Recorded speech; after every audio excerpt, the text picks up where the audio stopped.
রমজানের সাহরি ও ইফতারের সময় আগে পরে হলে তার শরীর বিধান কি?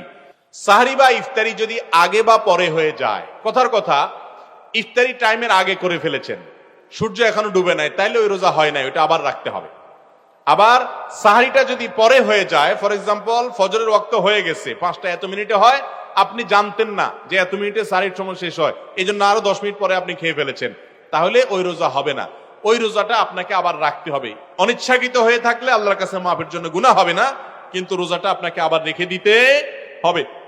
এই জন্য সাহরি এবং ইফতারি টাইমলি করার চেষ্টা করতে হবে। তবে এর মানে এটা না যে ইফতারি আবার দেরি করে করবেন, ওয়াক্ত হয়ে গেছে নিশ্চিত, আর দেরি করবেন না। হাদিসে আসছে এই উম্মত ততদিন পর্যন্ত কল্যাণের মধ্যে থাকবে যতদিন পর্যন্ত তারা ইফতার তাড়াতাড়ি করবে আর সাহরি দেরি করবে। ইফতার তাড়াতাড়ি মানে বিকেল আসরের পরে না, আর সাহরি দেরি করা মানে ফজরের পরে না।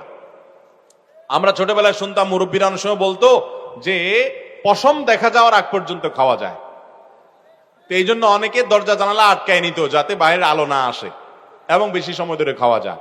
তো মূলত এটা সঠিক নয়। সঠিক হলো ফজরের ওয়াক্ত যখন হয় তারপর থেকে আপনি কি করবেন না, তারপর থেকে আপনি আর খাবেন না, তার আগে খানা শেষ করবেন।